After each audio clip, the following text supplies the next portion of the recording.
Hi everybody, and welcome to today's session at Local Climate Solutions for Africa on financing eco-mobility.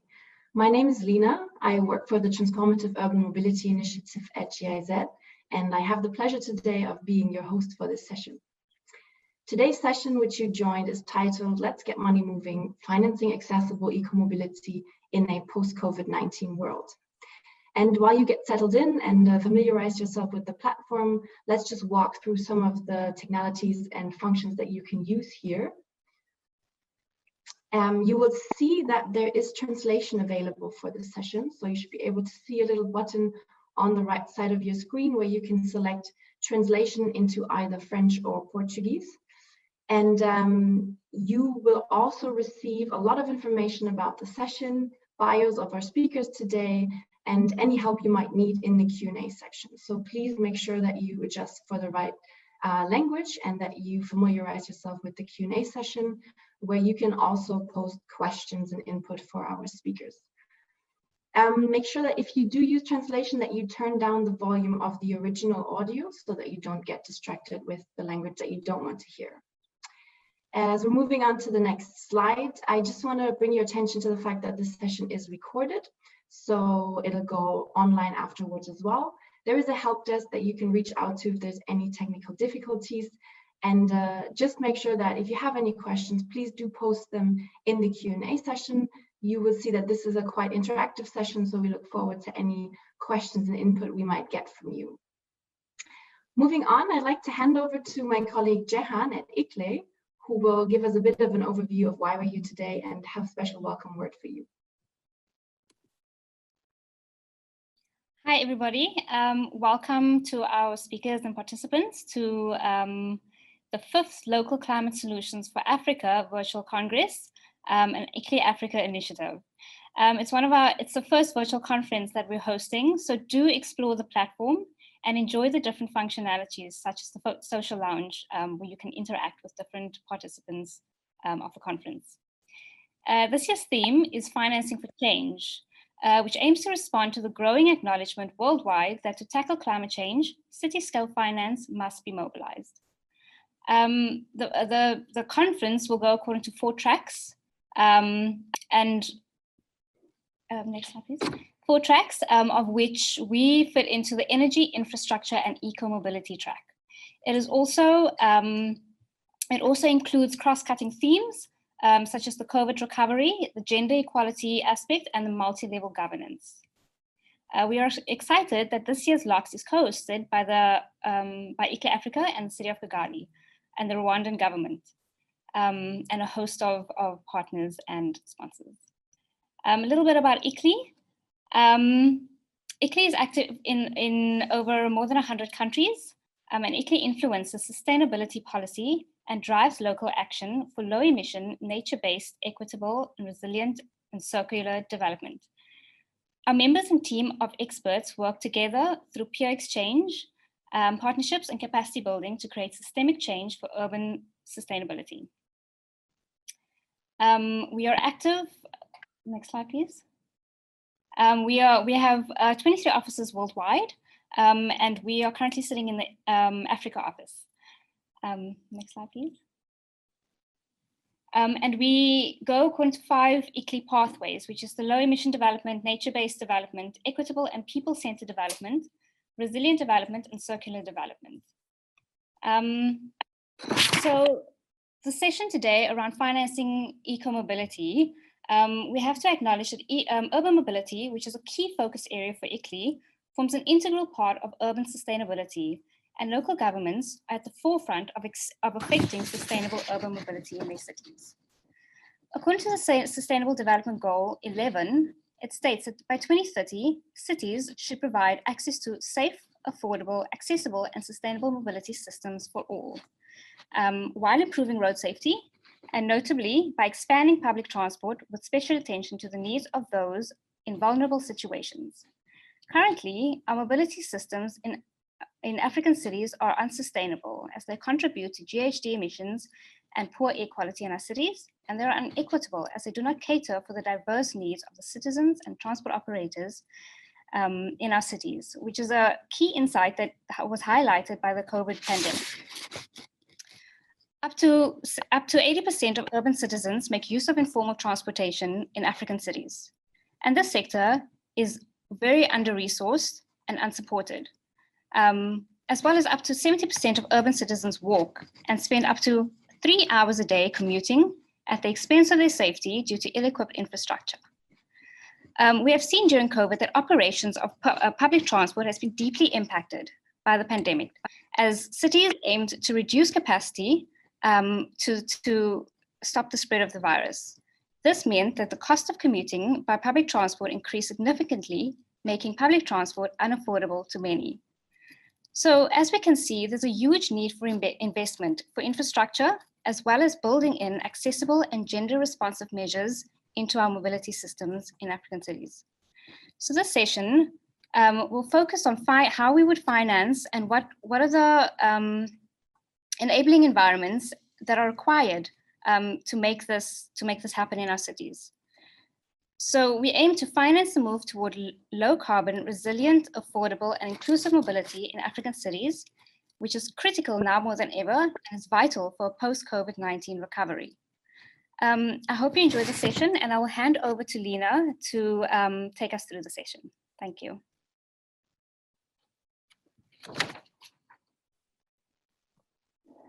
Thank you so much, Shehan, for these introductory words and putting into context why it's great and important that we're all meeting here today and why we're looking so much forward to the different inputs that we will be getting throughout the day. So if we move on to the next slide, you'll get a bit of a hint of the number of speakers that we have on board for you today, which I think it's a very great combination of different speakers and organizations who will be giving short inputs for you today. And we've asked them to really focus on particular questions which we've provided to them and which they are trying to answer the best they can, and then also be available for your questions at the end for a Q&A session. With that being said, I'd like to jump right into our first speaker. So first up is going to be Romain Cruzet. He's the program director at Climate Change. And he's going to be telling us how eco-mobility and sustainable transport solutions can be harnessed to reduce the rapid growth of carbon emissions occurring in the African urban transport sector. So Romain, the floor is all yours. I'm handing over to you.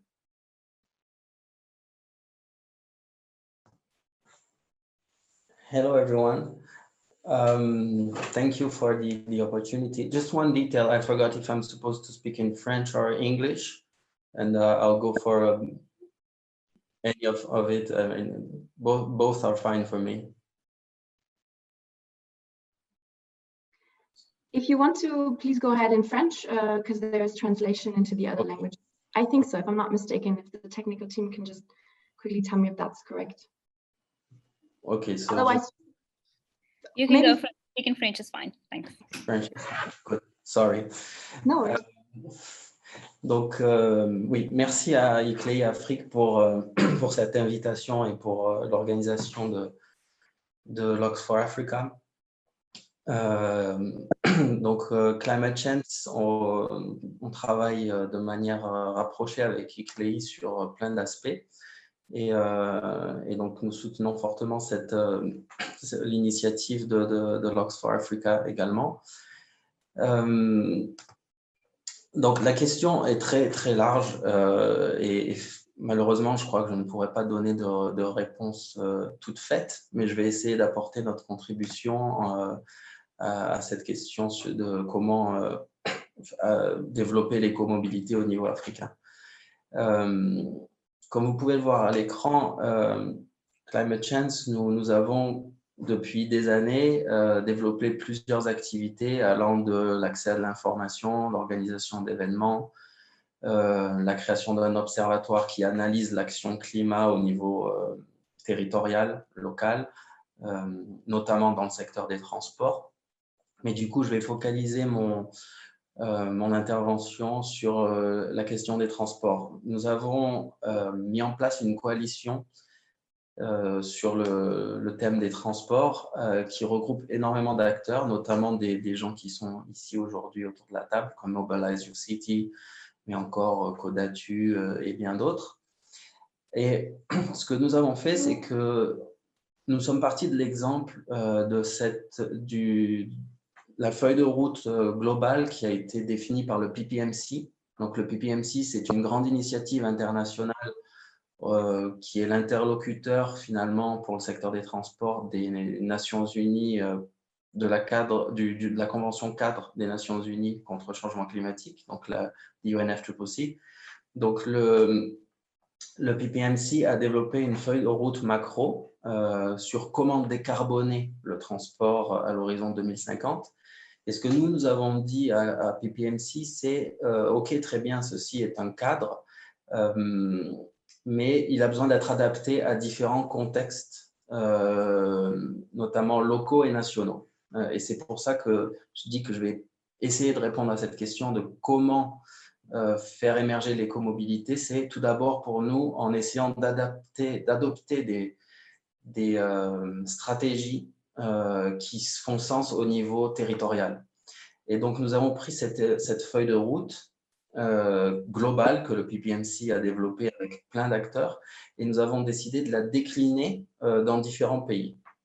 Nous l'avons déjà fait au Maroc. Donc, le Maroc a été le premier pays du monde à se doter d'une déclinaison nationale de cette feuille de route PPMC. Et ce que je voulais vous présenter aujourd'hui, c'est plus précisément le cas ivoirien, donc en Côte d'Ivoire, où depuis 2018, oui, nous avons développé 2 ans de travaux en direct avec les acteurs ivoiriens, par les acteurs ivoiriens, pour développer une feuille de route ivoirienne sur le modèle du PPMC. Donc, comme vous voyez à l'écran, c'est une approche très multi-acteurs. Nous avons associé à cet exercice des startups ivoiriennes, des collectivités locales ivoiriennes, des chercheurs, mais également, depuis le départ, le ministère des Transports ivoirien. Très important d'associer dès le départ le ministère et les autorités nationales, mais en faisant remonter toute une expertise et un savoir-faire territorial local. Et du coup, nous avons mené pendant 2 ans une multitude de travaux qui nous ont permis d'aboutir à une stratégie ivoirienne de mobilité durable. Donc, voilà comment, dans un cas précis, faire émerger l'écomobilité, c'est aussi en collectant toutes les expériences et en réunissant autour de la table tous les acteurs d'un pays, là, dans ce cas-là, pour qu'ils soient d'accord et qu'ils se mettent d'accord et qu'ils portent eux-mêmes une stratégie pour leur pays, pour la Côte d'Ivoire, en bonne entente, en bonne articulation avec les acteurs nationaux, puisque le ministère des Transports de la Côte d'Ivoire était en soutien dès le départ de cette dynamique-là.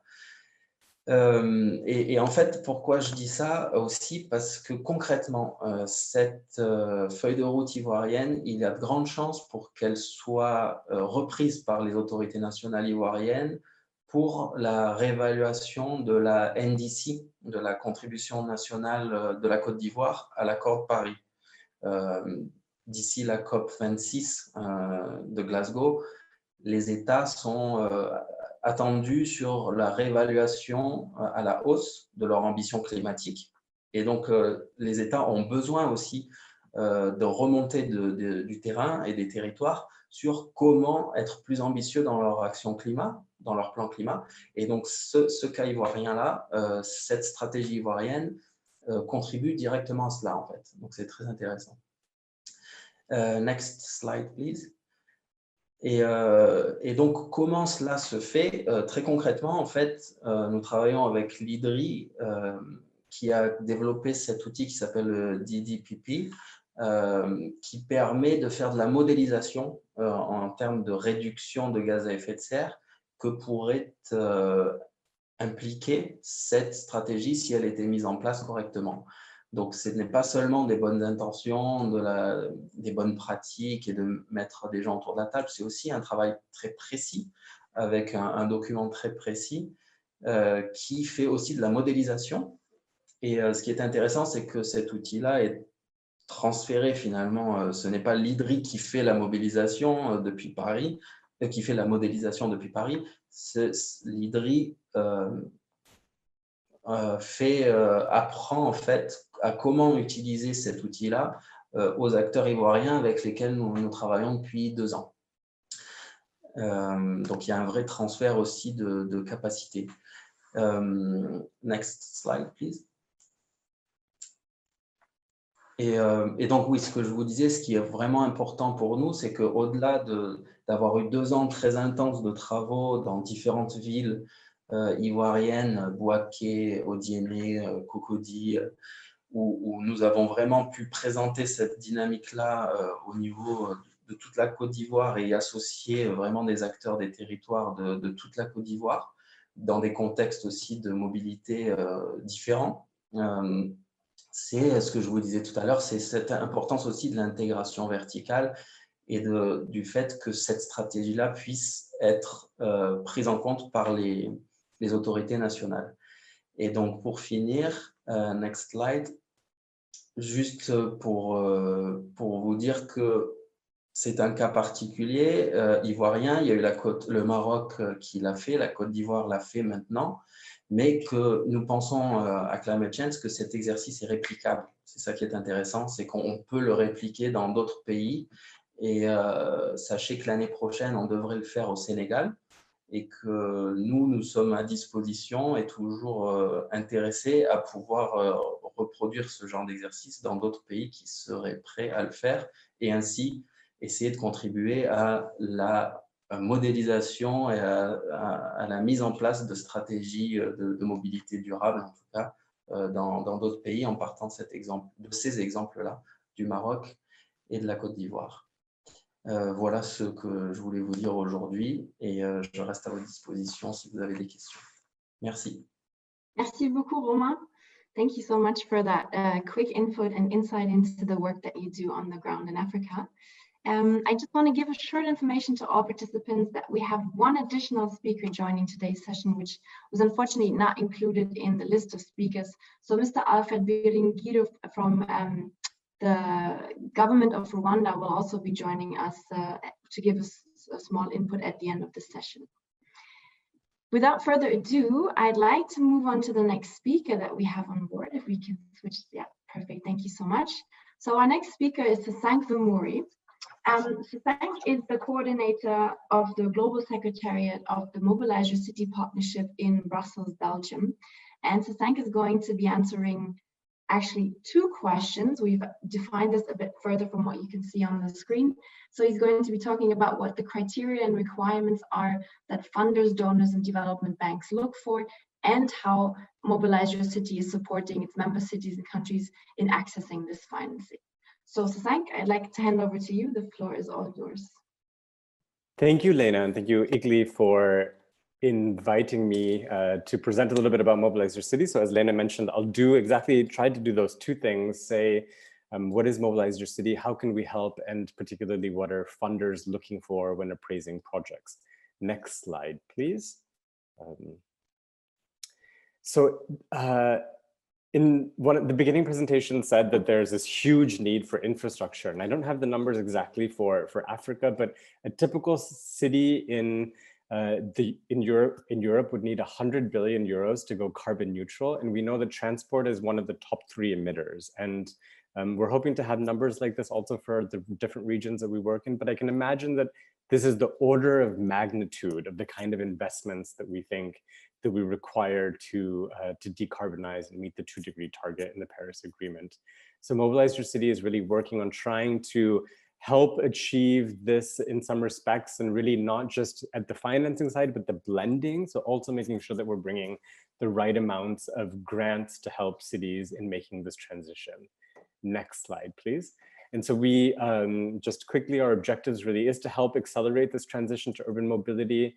And we think one of the key missing pieces is this really comprehensive planning and project preparation. So something that's looking at the entirety of mobility solutions, so mass transit, but also walking and cycling, supporting professionalization of paratransit service providers, which are the main sources of both emissions, but services in a lot of our cities. So really kind of doing this comprehensive planning, and then finally the project preparation that enables the link to finance.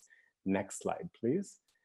So in Africa, I mean, so we're truly a global partnership. We have 60 partner cities across the world, 14 partner countries that we work with. In Africa, we have 31 member cities, and 12 of them at the moment are receiving technical assistance to do this comprehensive project preparation, planning and project preparation that I mentioned before. Next slide, please. So just to kind of quickly say where we're speaking from, so we're really speaking from experience. So we have these 60 partner countries, 35 of which we're supporting at the moment and preparing these comprehensive plans and project preparation, and 8 have been completed. So this experience that I'll talk about a little bit more on what are they looking for is coming really from my experience, having worked at a development bank before, but also the 8 sums that we've completed. So the 8 completed project preparation sums that have come to an end so far have leveraged 811 million in financing. And I don't have it on the slide, but this includes 2 BRTs, 2 metro systems, 10, I think, BRT lines, a few cable cars. So lots of infrastructure, which we hope will expect actually to lead to 6 million people having improved access to mobility transport services in their cities.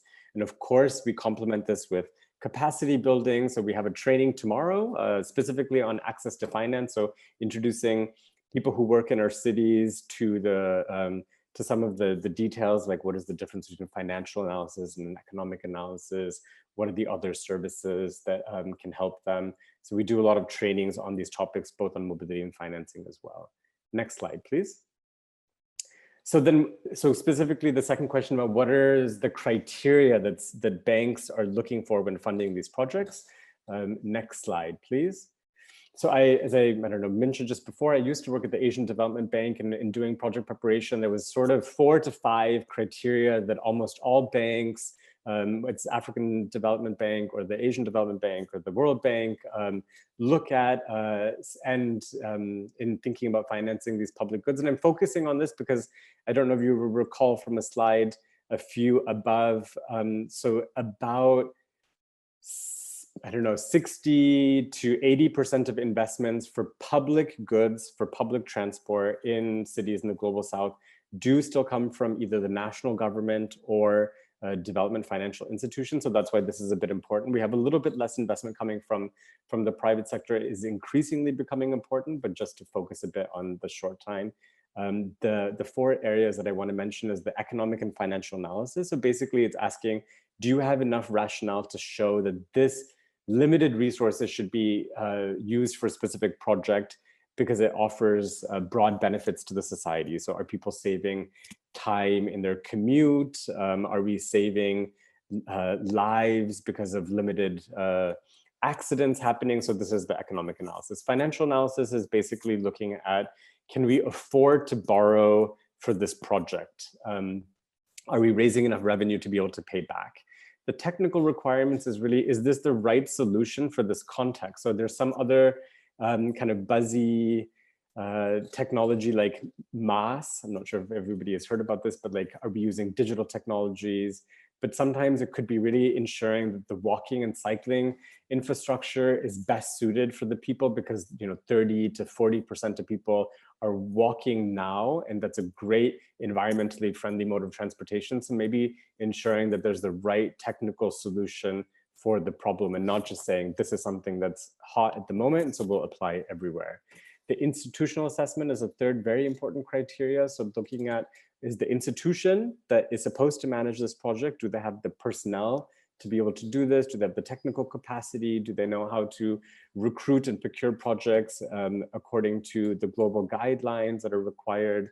And finally, I think a really important aspect is the social and environmental dimension. I mean, we want to make sure that the environment and people are protected from the potential negative impacts. So of course, we think there's positive impacts, to our projects, but there's also negative impacts like trees being cut down for the roads or the BRT systems that go through. And do we have the right mix of making sure that we're avoiding these negative impacts, mitigating the impacts when we can't avoid them, and at the really other end of the extreme, making sure we're compensating people for the damage that we potentially are doing.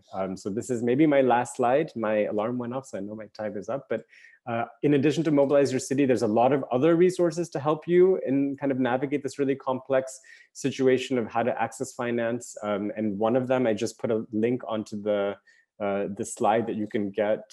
There's about 26 different project preparation institutions that help cities in accessing finance.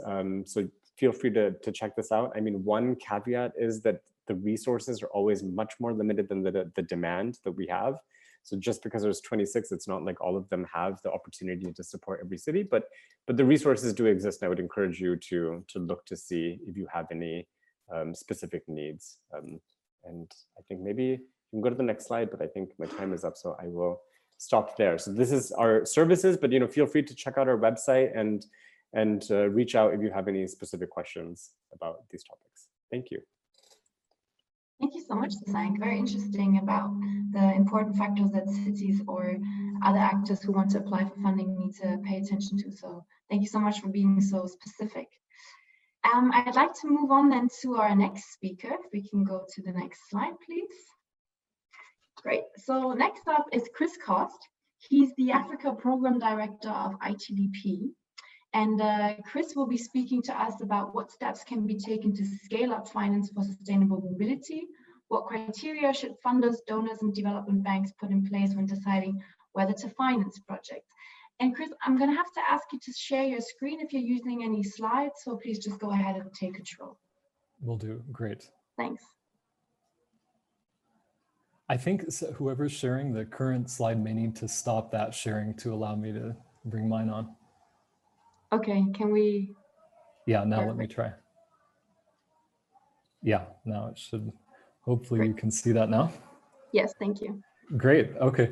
Well, thanks so much, Lena, and it's great to be here for this discussion on financing sustainable mobility. I'm working with the Institute for Transportation and Development Policy, ITDP, and we're a not-for-profit NGO working around the world to implement sustainable mobility systems. And I'm based at our office in Nairobi, Kenya. So I want to start out by going back to a point that Jahan mentioned about how people are traveling today in cities across the continent. And what you see is that there's overwhelming reliance on rather sustainable modes. So most people are walking, using public transport. In some smaller cities, there's a larger bicycle mode share. So this is how people are traveling. And of course, it's not necessarily because people have a choice. This is often out of economic necessity, but that's how people are moving. And that's how we're designing our streets.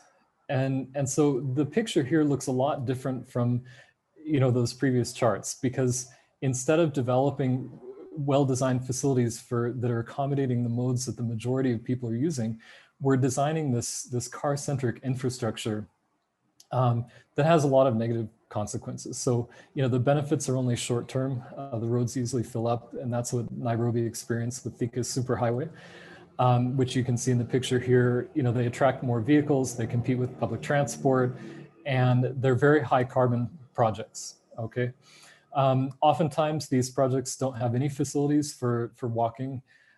Sometimes we try to design cycle facilities, but they are not designed properly, so people can't use them. And you might say, well, these days everyone knows about walking and cycling, so probably these are all old examples, but moving forward, we all know about sustainability and so on. Well, if you look at the ongoing projects across the continent, we still have way too many of these car-centric road designs. So there's, of course, the Nairobi Expressway. You can see here 16 lanes, not clear whether it's going to have priority for public transport. Other corridors in Nairobi, here's Magadi Road, which is, has been identified on paper as a BRT corridor, but then the design has 8 lanes for cars. Continuing to build flyovers without any provision for public transport. And then the same thing's happening in other cities. So Mombasa, we have 8-lane highway here. This happens to be the corridor that has the highest public transport volumes in the city, some of the highest pedestrian volumes, and it also has 800 cycles per hour, and it has no dedicated cycle track. So, I mean, these are the kinds of ongoing projects that are there. Here's the Abidjan Urban Motorway Project, 88 kilometers of urban highways. So finance is going to these projects, but they're not serving all the users. So I think equally important, it's important to mobilize more finance, but if we keep spending the money on the wrong things, we won't have solved the problem. You know, and this is one of the most striking examples. I understand that this project, this single interchange in Accra is costing $95 million US. So in a city that has dire need for improved public transport, upgrading the bus BRT Lite to a proper BRT system and expanding the NMT network and so on.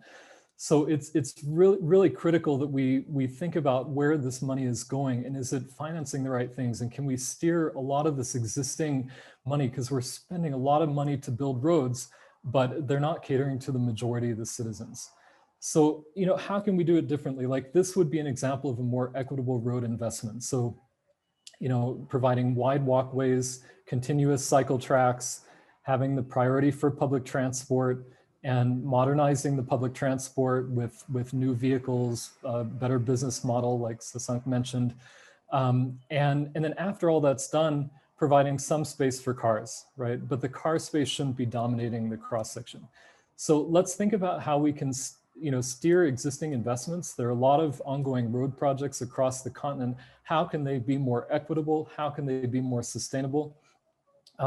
And finally, having good design standards, so that, a lot of times when an organization like ours comes in, we do a lot of firefighting because, projects are not designed well. They don't have provision for all road users. So we have to go in and work with the agencies to make corrections. But why not have standards adopted across the continent? Because most countries are still using outdated highway design standards. And so that's, contributing to the dominance of these car-oriented designs. So in sum, it's a combination of the technical solution of having the right standards and criteria, but also having the political will to steer these mobility investments that we're making in a very different direction. So thanks a lot.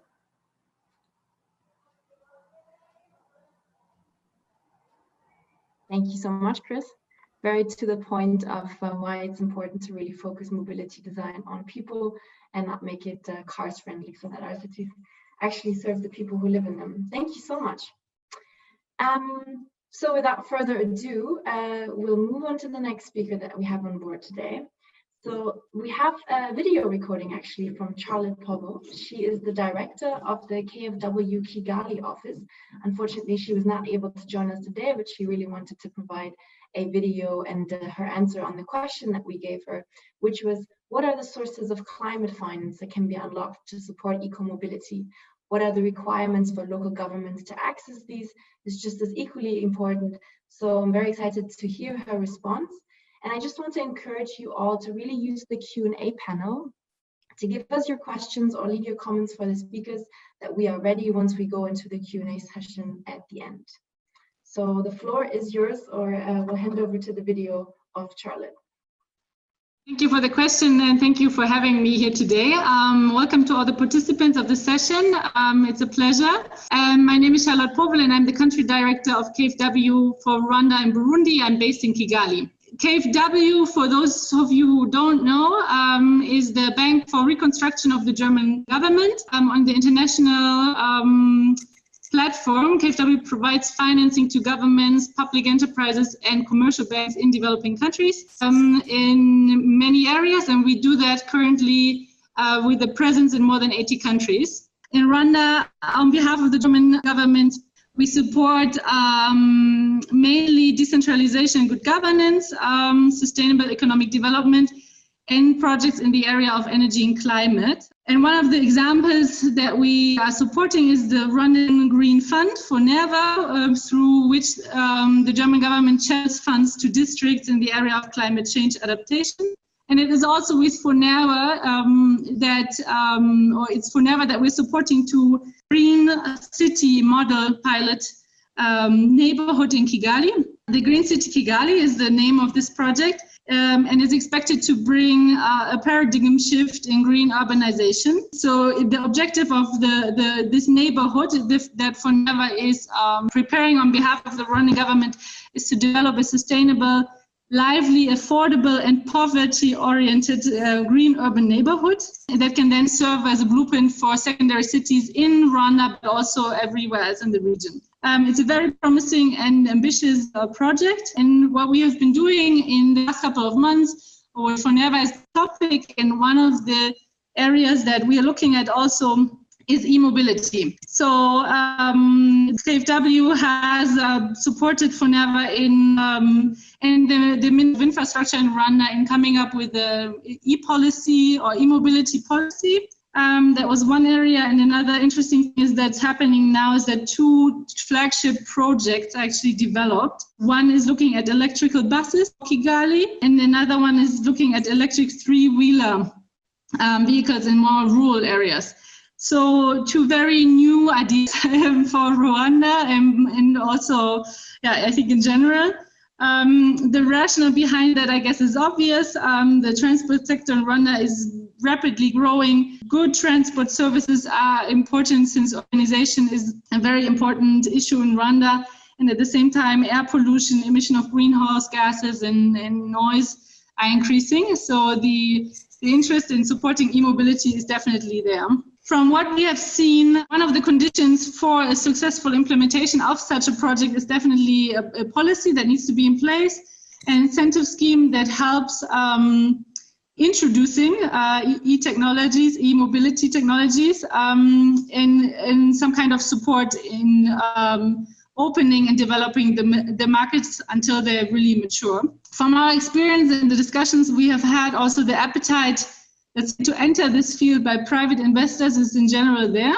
So we are receiving a lot of requests from the private sector. But let's say, given the high upfront cost and in the underdevelopment markets, the financial risks are still considered to be too high to enter without any kind of financial support or guarantee scheme provided by the public sector. So apart from developing the markets and unlocking the finance for e-mobility, or the basis for this, I guess, is a well-developed and sound strategy to see how the market can be developed, and then some kind of public-private financing to set up the first pilot projects and see that the market can kick off, can start going, would be favorable. In general, for KfW, e-mobility is always just one part of the puzzle. So we try to look at a very holistic approach that promotes the use of public transport in general and any non-motorized transport. We have a long-standing history of financing metros and electric trains worldwide. And now also in one project in India, in Tamil Nadu, actually financing the first 500 e-buses. For us, there is, as a financier in that area, there's always the question of the institutional setup of the financial support. So having a national environmental fund, for example, like Foneva in Rwanda, is very beneficial. Also, especially when loans are involved and collaterals being asked for, etc. Any approach that is rather structured on the national level than on the local level of the seminar, the potential for climate finance is there. The sources are various, but obviously e-mobility is competing with other areas of intervention. So, so far, to my knowledge, e-mobility has not been receiving a big slice of the financial cake, but I believe that the benefit and the selling point of the sector is that significant private capital could be leveraged if the conditions, as I was explaining before, the conditions of the market with some help of the public sector are set before. Yeah, and the question then is obviously for every single country on how to design these preconditions. Looking at Rwanda, we're very happy to be following this path along with Foneva, and happy to present again in probably a few months the result of those two pilot studies and what comes out of that. But first of all, happy to discuss further today with the participants of this session. Many thanks to Charlotte, also in her absence. And I Thank you for think the question. Great input for us because, as mentioned before, we'll also have Mr. Biringiro follow up on his perspective in what's happening in Rwanda at the end of this session. So great to have both perspectives here on today's session. Another speaker that we have not with us today, but we do have a video recording because his time, it's I think 3 in the morning, is Benjamin de la Pena. He's the founder and director of Agile City Partners. And we've asked Benji where local governments should focus their funding for eco-mobility and how they can mobilize existing funding sources for these. So if we could please have the video from Benjamin.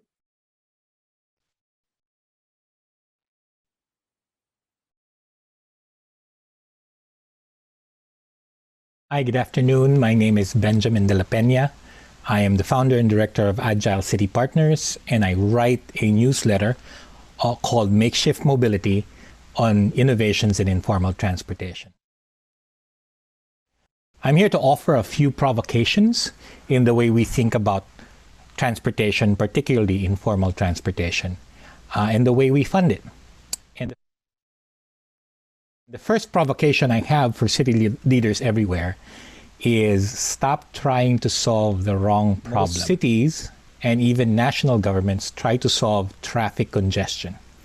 That is the wrong problem. To solve traffic congestion is a symptom. The only way to solve traffic congestion, the only proven way to solve traffic congestion, is not by building more roads or getting better traffic light systems, no matter how intelligent or adaptive they are. The only proven way to reduce traffic congestion is road pricing. If you want to reduce traffic congestion, think about road pricing, and road pricing will actually help you raise resources to solve the right problem to solve is transportation. So you do not have a traffic congestion problem, that's a symptom. You have a transportation problem. That's what you should try to solve. Provocation number 2 is you already have a transportation system. So many city leaders I meet, imagine putting up new metros and new subways and these are big expensive projects that are probably needed in some areas of the city. But understand that they are not going to solve your traffic problem, neither will they adequately solve your transportation. What it'll do is it'll give you a new mode, a very expensive mode to maintain and operate, and then you have to adjust the rest of your transportation system to it. I'm not saying it's a bad thing. I'm saying you should think about the transportation system you already have. Provocation number 3 is for most cities, you already have that transportation system, and it's informal transportation. It's in the minibuses, it's in the 3-wheelers, it's in the 2-wheelers, it's in the cycle rickshaws, the tuk-tuks, the matatus, the danfos, the haflas, whatever we call it. It changes from place to place, but it's the same thing. They're small vehicles that are shared, sometimes with semi-permanent routes, sometimes without routes. But that is your transportation system, and it's already working for the people who live in your city. It may not work so well, but it gets them to where they need to go. And I would bet that 70 to 80% of your city actually uses informal transportation. And a greater number, even if you had formal transportation, even if you had municipal transportation, even if you have mass transit rail, a greater number of your population travels by informal transportation. Provocation number 4 is work to improve informal transportation. Understand how users use it. How does it work for them? And usually it's not just about getting to work. It's also getting goods to work. All of that happens through informal transportation. Understand what happens to drivers and operators. These systems are chaotic, and they look chaotic for most of us who want order, but they work. So what should a government do in order to make these better for the people who already use these transportation systems? That's a challenge I give to you guys. Provocation number 5 is spend on informal transportation. And I do not mean requiring your operators to buy new buses on special leases or special loan terms that allow them to pay for it over 5 years. If you do not change the essential business model of informal transportation, then no amount of new vehicles is going to change the behavior or the quality of the transportation. What you need to change is the hyper-competition and fare-based income that drives all of these informal transportation systems. The only transportation systems that actually earn money in the world are in places that spend on them and take value from other places to put into transportation. That's why Hong Kong and Japanese cities use real estate to pay for transportation. Singapore considers transportation as essential utility, so they spend on the infrastructure. You should do the same with informal transportation. Take resources from elsewhere, treat it as a utility because it adds value to your city, and spend on it. Think about service contracts and paying your informal transportation service providers to give their service. It'll change the behavior because they won't be chasing down passengers. You will be able to put them on schedules. Your workers, and there's a massive amount of them in your city that work in informal transportation, could lead to better conditions. So think about the resources that you would put to massive infrastructure. How would you spend them on informal transportation and improving what your people are already using? So my last word then is value informal transportation. Think about the values it actually creates for your workers and for your city, and invest in that value. Take congestion pricing for private cars, pay for public transportation and informal transportation. Take capture the value that it generates for properties and commercial properties. Turn it into some sort of tax that extracts that value and put it into informal transportation. Not to create some sort of monolithic order, but to create the kinds of flow of resources that allows these services to work better and get you to regulate these systems better so that it makes it better for the people who live and work in your city. That's it. Again, my newsletter is makeshiftmobility.substack.com. Thank you very much.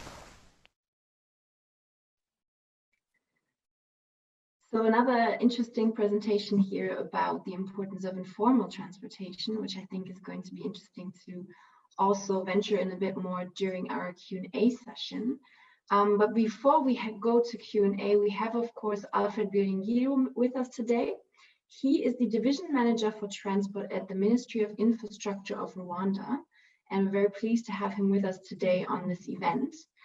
So are you already with us? Do you need to share your screen? If you have some slides, then I would like to ask you, Mr. Biringiro, to share your screen, and feel free to unmute you. We're looking forward to hearing about the eco-mobility journey of Rwanda and about your challenges and successes along the way. The floor is yours.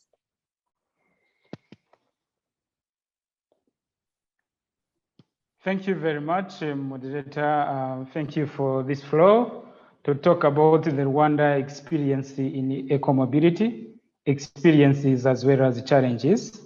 I'm sorry, I don't have a presentation, but I will take you through our experience as Rwanda, then the challenges, and I will be also available to answer some questions which might be raised. So the transportation in Rwanda is nearly entirely based on internal combustion engine, and but currently we are trying to shift from the internal combustion engine vehicles to electric vehicles. So currently, in terms of financing of the eco-mobility, we're now focusing on putting in place enabling environment to attract more investors in eco-mobility.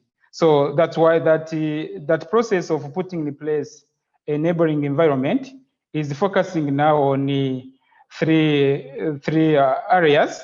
The first one is to put in place an enabling environment into electric mobility. As our partner from KfW said, we are working together to put in place the enabling environment for electric mobility. Another area we're focusing on is to put in place a system which will allow people to be motivated to walk instead of driving or using other internal combustion engine vehicles. Another area is we are now trying to explore the possibility to use non-conventional modes of transport, where we are working with development partners to introduce a cable car into Rwanda, as well as personal rapid transit. So going to the initiatives in electric mobility, we have quite a number of promoters of electric mobility in Rwanda, and some incentives have been put in place to motivate people to acquire electric vehicles. Among the electric mobility promoters, we have the Ampersand, who have already mobilized more than 20 motorcycles, electric motorcycles. We have also Rwanda Electric Motorcycles, who have already assembled more than 35 motorcycles, and they have also kits for 166 electric motorcycles. We have also the Volkswagen, who are now in a trial period for e-Golf to see how they can scale up electric vehicles in Rwanda. They started with e-Golf. We've hoped to also to scale up to other types of vehicles. In addition to that, we're working with Victoria Autofast, Rwanda, who have already introduced 66 Jeeps, electric Jeeps, which are Outlander plug-in hybrid electric vehicles. And we expect to also use these Outlander plug-in hybrid electric vehicles during the coming CHOGM in June. Apart from those promoters, we're also working with other development partners to put in place a neighboring environment where we are conducting different studies. One of partnership is with IFC, International Finance Corporation, who is assisting us to conduct a comprehensive study on how feasible to introduce electric buses, because through the study financed by KfW, it was found that the buses, electric motorcycles, they make a business case. So we're now going deeply to assess how introduction of electric buses is feasible, how the financing can be done, how we can approach different partners to introduce the electric buses. Some of the incentives provided to those electric mobility promoters, we have VAT exemption on a given number of fast units. We're working together to identify the strategic locations of charging infrastructure, then see how we can provide the charging infrastructure locations free of charge. Apart from the electric mobility that we're working on, we are also focusing on putting in place the policy which also motivate people to walk more than using other vehicles. This is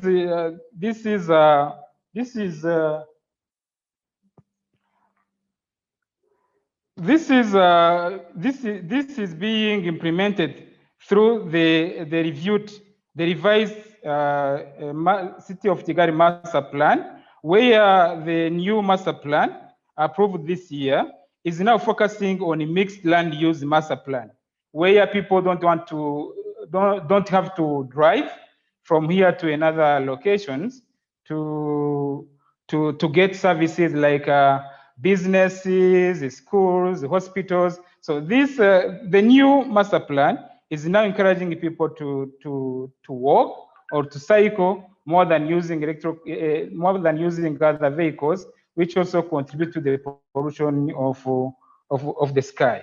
So another area of focus is, as I said, is the exploration on how to use non-traditional modes of transport, where we are working now with different investors to put in place the cable car system.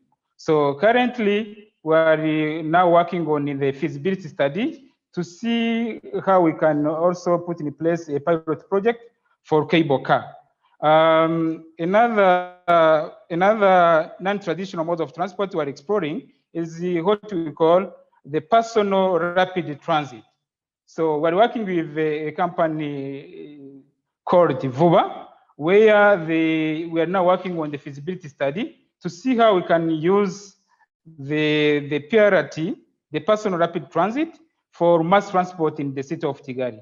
After the feasibility study, we start with a pilot project on some corridors and trying to see how we can integrate the existing bus system with the PRT system. So another area we're working on is how to see how we can now make our transport infrastructure resilient to floods. As you know, our city is located in hilly terrain. So we're now working with the World Bank to see how the floods are impacting on urban mobility. Then after the study is completed, we will also engage different partners to put in place resilient infrastructure to tackle the impact of floods. So I want to end here. So I'm now available to answer to any question about the existing or the current status of eco-mobility in Rwanda. But before maybe I end my presentation, I want to highlight some of the issues we are having. The main issue is financing. As you might know, the transport requires heavy investment. So we don't have yet enough investment in the transport, both services and infrastructure, because the PPP in Rwanda for infrastructure development is not yet strong enough. But as you might know, we have initiated the PPP in the transport, where we are implementing the new Bugesera International Airport through the PPP, but also we are waiting for other investors to invest in the road and the other infrastructure development through public-private partnership. So with that, I thank you so much for your attention. Thank you so much, Mr. Vilingiro, for joining us and sharing your experience. It's very interesting to see all the efforts that go into your ambitions in the area of e-mobility, but also non-motorized transport. So thank you so much for being with us. And at this point, I would like to invite also the other speakers to join us again with the video and turn on their microphone so we can discuss some of the questions that have come up. And of course, we're still available to take more questions. So if during this discussion, any of our participants want to post more questions in the Q&A box, please feel free to do so. I want to start off this round with a question which is not directed to one speaker, but maybe someone of you feels very passionate about this question and wants to answer it right away. So I'm wondering if in your experience, is there a particular area of eco-mobility that's predominantly financed these days? And if so, do you think that that is well allocated or that certain areas are overlooked? Susan, do I see you leaning forward? Yeah, yes. So I think we heard it a few times. It's electric vehicles, right? So I think I posted also in the chat that the second largest recipient sector for climate finance is becoming the transport sector, but primarily through electric vehicles. And so there's a lot of investment and a lot of energy and resources flowing into this area, which is absolutely an important piece of the puzzle. But it doesn't solve the problem for several different reasons. I mean, one is the kind of what people are using now. So the 24 to 40% of people who are walking and cycling are now not all of a sudden going to buy an electric vehicle. That also won't solve the problem of congestion. It won't solve the problem of road safety issues. And it also obviously depends a lot on the grid and what type of grid the country is running on. So that's one area that's receiving a lot of resources. And the other end of maybe the extreme, a sector that's not receiving a lot of resources is the walking and cycling infrastructure. I think that's a really important part. And then maybe something kind of just in the middle of those two things is the institutional and financial structuring that's required to help the professionalization of paratransit. So one of the speakers also spoke about the importance of that. I mean, in some of our cities and mobilizer city partner city, 88% of emissions, so 80 to 90% of emissions come from the informal paratransit service providers. And so they have neither the access to financing to switch to electric vehicles, nor do the business models are really particularly conducive to it. So, I mean, maybe one thing that's getting too much is, a lot is electric vehicles. non-motorized transport, walking and cycling is sort of in the middle. And then this institutional barrier around paratransit, I think, is really important as well. Okay. That's a great point. I think there's one question here from the audience, which sort of also asked, there's a question around also NMT infrastructure, which you just mentioned is actually underfunded. So Rebecca C has asked, what are the ways that NMT infrastructure can be financed where there is no direct cash flow associated with its operation? Is it best to bring NMT aspects into the design of other transport infrastructure projects to get them financed? There's someone who wants to pick up this question. I can work on that one. So yeah, I think by all means, yeah, if you're financing road projects already, then make sure that all of those ongoing road projects also include proper facilities for walking and cycling. And so that means besides just building the walkways and cycle tracks alongside the road, make sure that there are proper crossings and safe intersection designs as part of those major road investments. But that's not all that's required. Right, so there are a lot of streets where the roadway itself might be fine. Maybe the carriageway looks great, and so there isn't going to be a street retrofit project anytime soon. But you need to upgrade the NMT facilities so that everyone can use the corridor safely.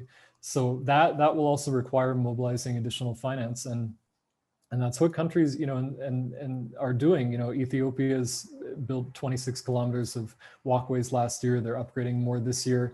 Just doing it as a standalone project. So they're just allocating their own, general budget revenue to go into these NMT improvements. And we have to start valuing that the same way that we value all these other road projects, because they're getting a ton of finance right now, as I showed in the presentation.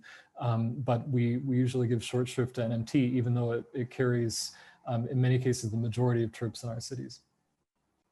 So what is your opinion why it's so underfunded? What is the reason that development banks or other donors are not looking into this issue enough? So I think part of it's that when we're doing the social assessment, like Sisang talked about how, a lot of projects go through this social environmental assessment, but it's usually defined very narrowly. So maybe, it might look at who's being displaced from the corridor, but it doesn't look at the actual users of the corridor. So a lot of time, a lot of road projects, the road is going to pose a lot of road safety risks. So why don't we consider that a social impact that's going to come up in the future? So we have to have better, much better evaluation and design review for all these projects to make sure that they meet road safety goals, meet our goals in expanding NMT infrastructure. But at the bottom line is that we need political will to implement the facilities, because we meet a lot of well-meaning engineers who would like to be implementing better designs, but if they don't have the political backing, then it's very hard for them to do that. So that's probably where we need to see the real shift. Mm-hmm.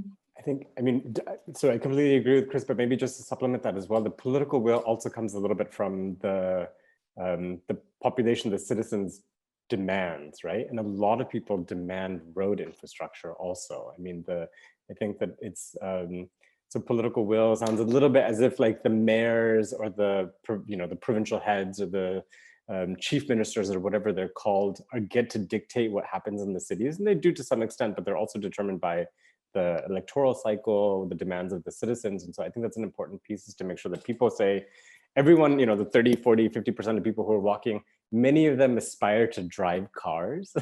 And I think that we also have a little bit of work to kind of communicate that cities of the future is not a city where everybody's sitting in an autonomous electric vehicle.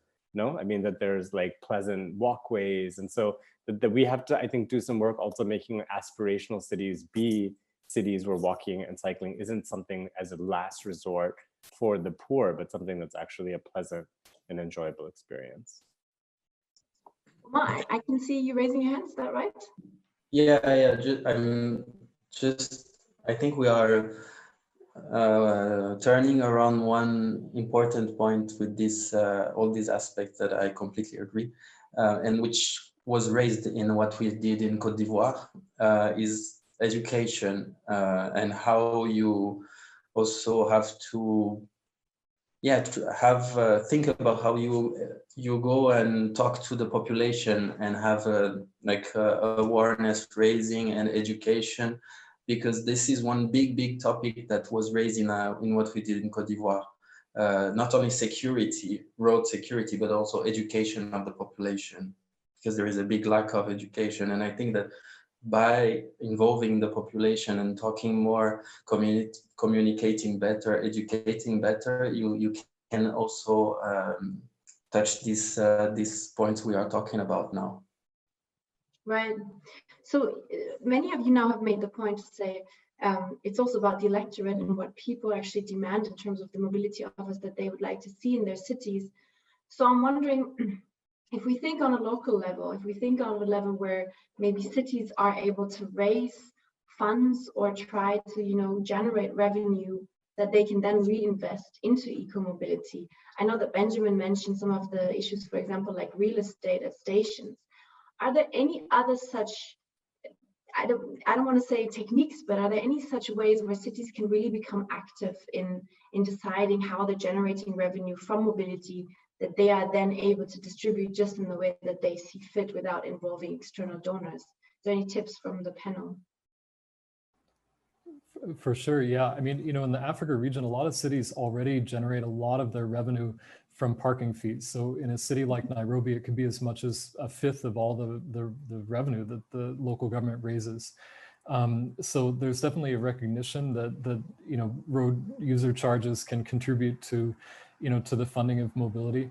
But we can strengthen those systems. We can have demand-based parking fees. We can have hourly rates instead of a lot of cities still have daily rates.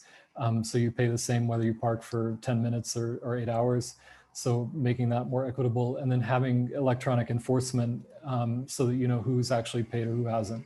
So I think that can raise a lot of revenue, and it's a big untapped source, and it can also help us manage our streets better to reduce some of the congestion that's spurring us to implement these mobility projects in the first place.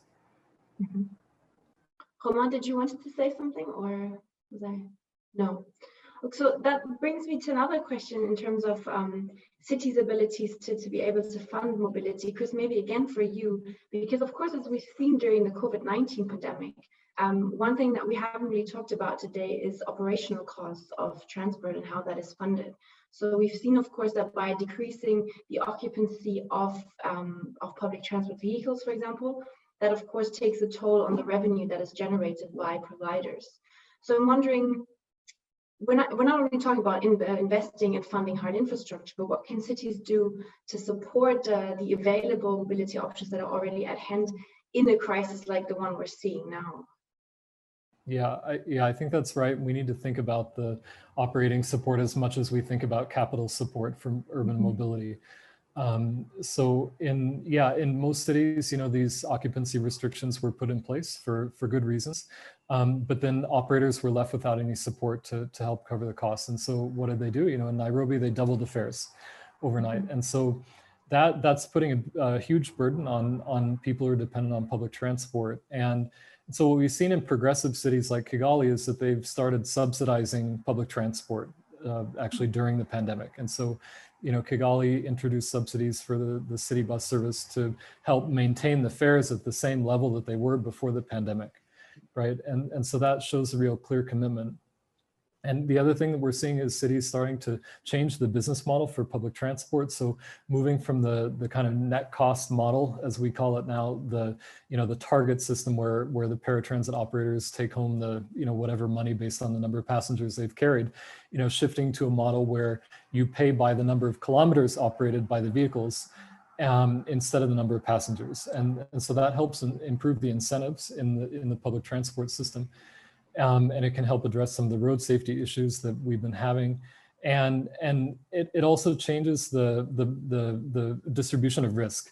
So, in changing the business model, the government can adopt a larger share of the risk and reduce the burden on the operators who are facing huge challenges during the pandemic. So those are some of the changes we need to see, and they depend on that formalization process that several of us have been speaking about, that we have to work with the industry, as Benji said, like looking at who's operating, working with them to formalize, and then that can be the basis for them being able to receive these subsidies.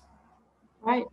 Mr. Biringiro, is there something you'd like to add maybe from your experience? Because Chris just mentioned that you were actually quite able and flexible to react to the current situation. So is there any experience that you can share from the view of the government of Rwanda, how these type of situations might be dealt with?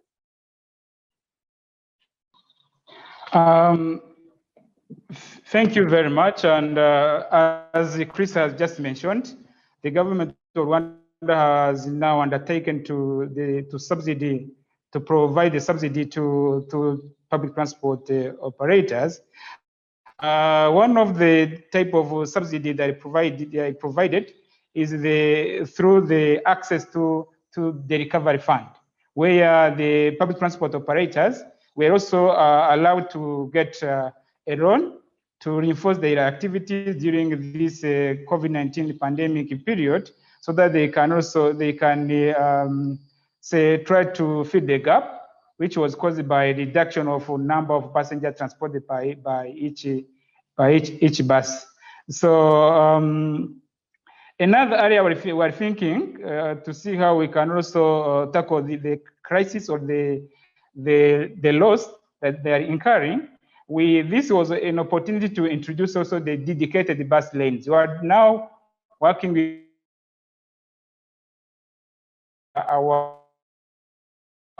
the development partners, including World Bank, and how we can now expedite the introduction of dedicated bus lanes. So this we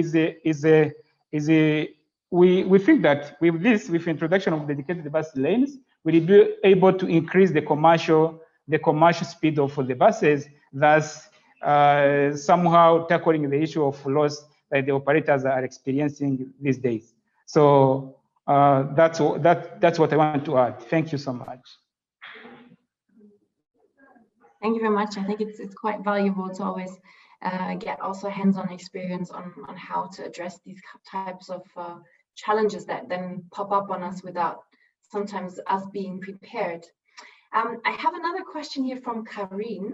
She asks, what are some of the feasible ways that local and national governments in Africa can raise funds to finance eco-mobility and NMT projects?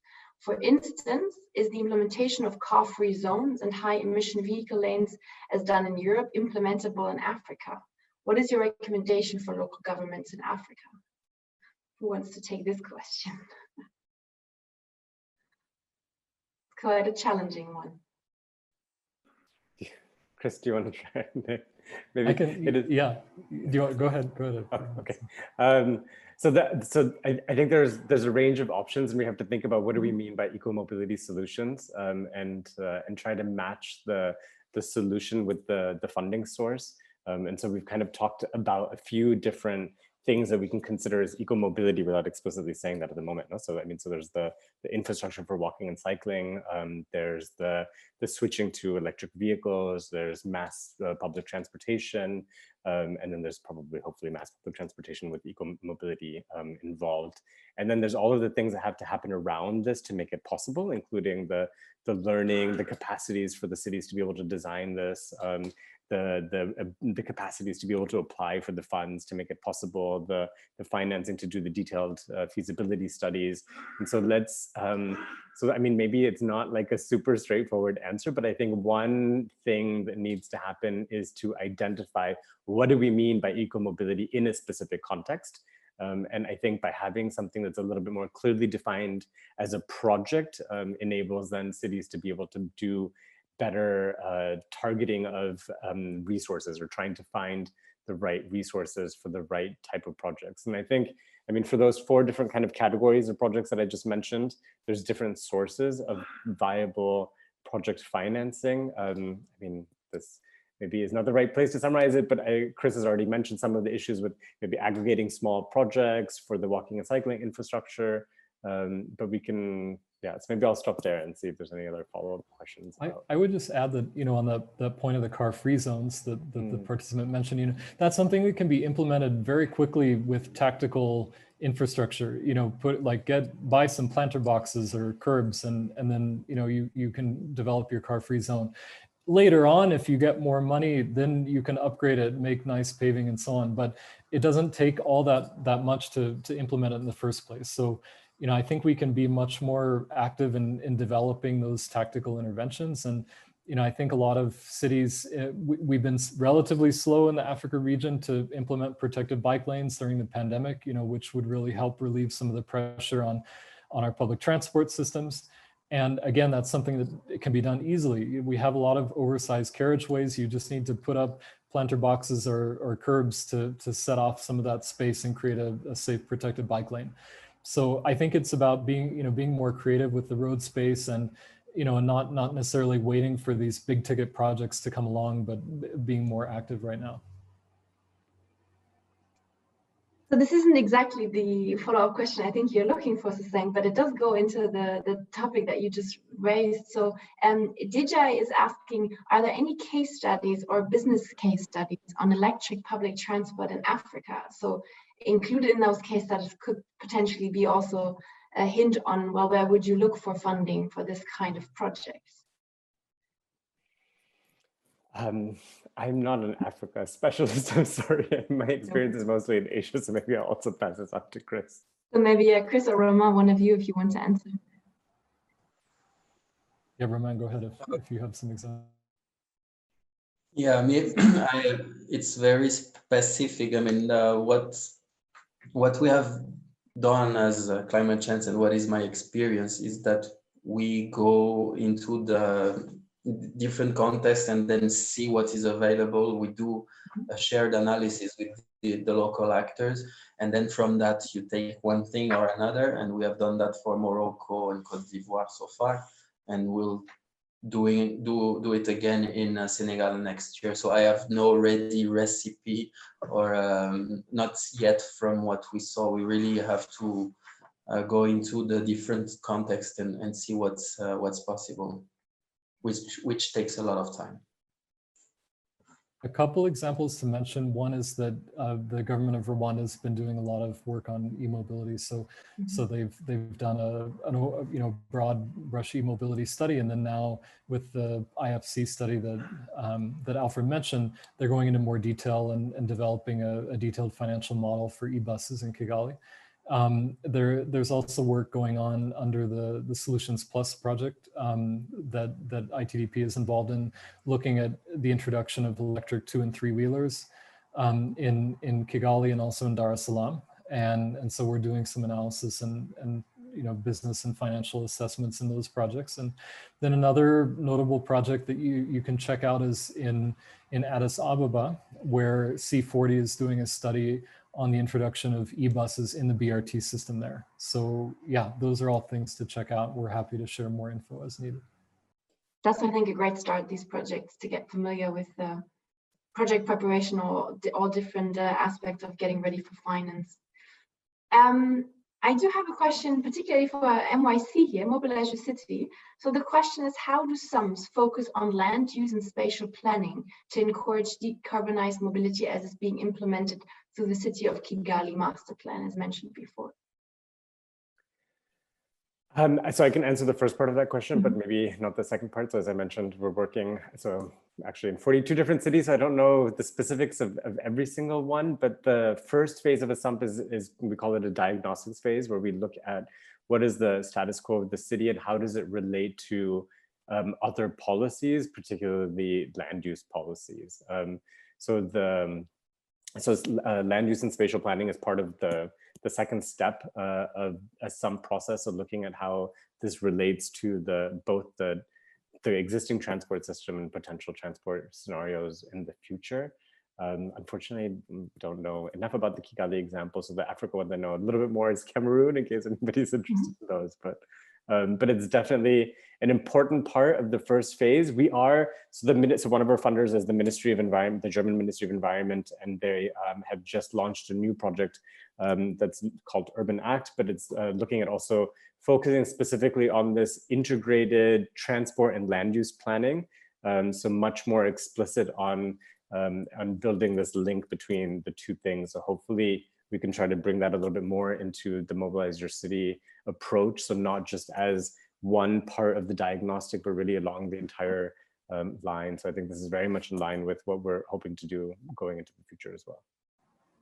Lena, if I can add one example. So ITDP has been working on a sump in the city of Kisumu in Western Kenya. And so one thing that we found in that process is that, you know, there are about a third of residents in the city who don't have good access to public transport right now. So, you know, as flexible as the paratransit is, like in some cases, it doesn't go everywhere. And so people are very dependent on motorcycle taxis. And so there are a lot of trips that are, you know, becoming higher carbon trips because they have to go on these individual modes. And so what we tried to do in this mobility plan is to identify how we could expand the public transport network. And in some cases, that's going to require actually expanding the street network because the streets don't exist in some of these city areas that don't have good public transport coverage. So it really requires, you know, looking at the overall land use planning and street network planning in the city and making sure that there's a good street grid to drive the urban, you know, the expansion that is happening in the city, so that all areas can be served by public transport. And now we're, you know, working with the land use planning teams to make sure that the land use master plan for the city also incorporates those new streets that are required. So that's, you know, an example of some of the synergies that need to happen to make that work. I think that's extremely important to highlight, that whenever you are still able to influence, you know, land use planning and also city development, then that is probably one of the most promising moments to intervene to finance for eco-mobility, because you're still able to design how a city functions and how you allocate space to different modes of mobility. I have a question here for Alfred, and the participant asked, what are some of the enabling institutional environments for cross-collaboration and multi-level governance? So maybe there's some experience that you can share with us from Rwanda.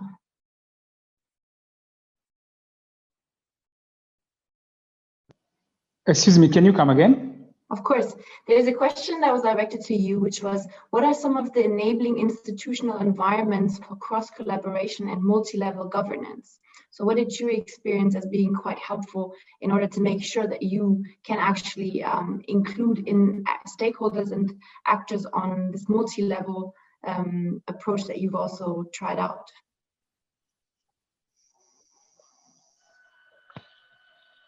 Thank you very much for the question. Concerning the institutional arrangement, as if I can start with the master plan recently approved for the city of Kigali.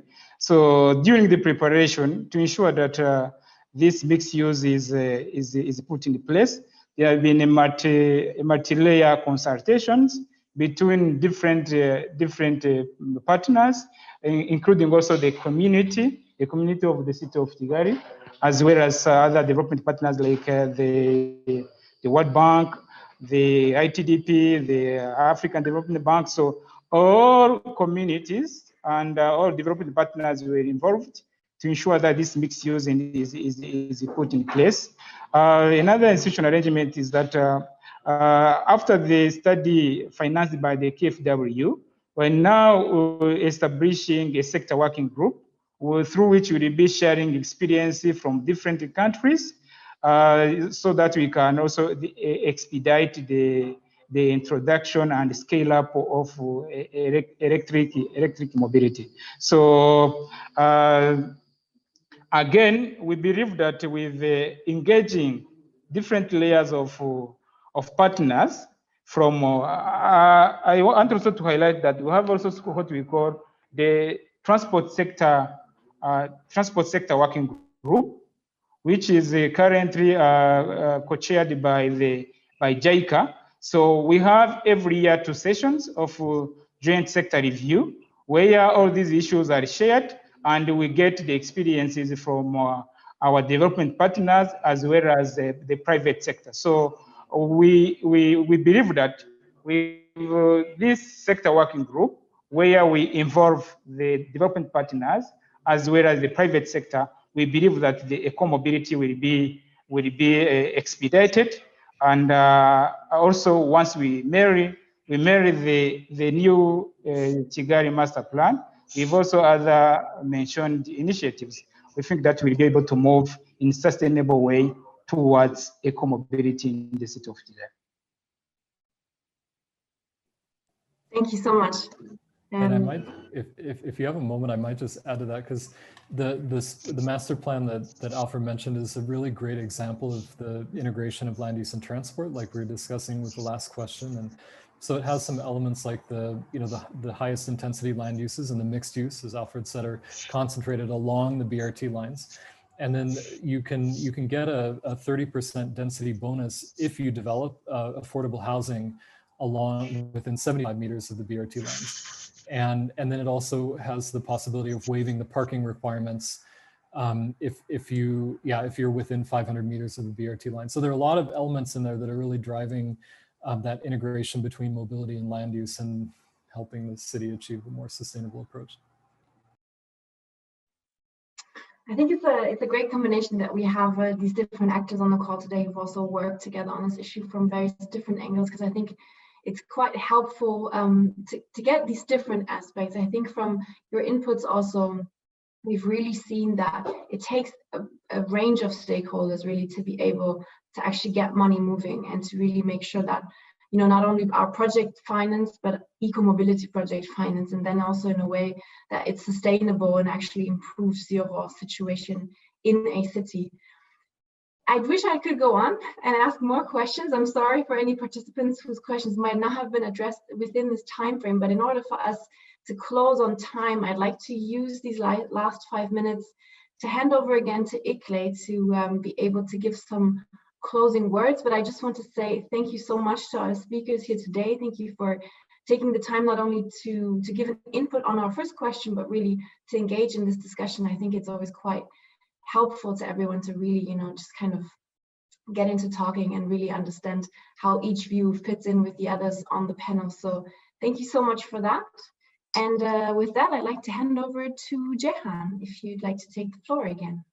Thank you so much to everyone, to all the speakers and participants. I think there was such interesting, very rich conversation happening there. And I think, I mean, something that's so important is this shift towards sustainability and understanding what eco-mobility means, as Sasank mentioned, in context. What does eco-mobility mean for different cities and what needs to be financed? And I think there's still always this tension between financing the bigger projects and you know, the road infrastructure and all the other things, as opposed to, you know, what people actually need financing for. So that was really interesting discussion. So I just want to wrap up the conversation just to remind you that well, just to let you know that there's another session happening directly after this. So which you might find interesting. It's around localizing the SDGs through an urban food lens in the Global South. And it's lessons from the Hungry Cities project. And the LOCS conference is still ongoing, and there's a number of very interesting sessions happening in the next couple of days. So please do join and enjoy the rest of the conference, enjoy the platform, and yeah.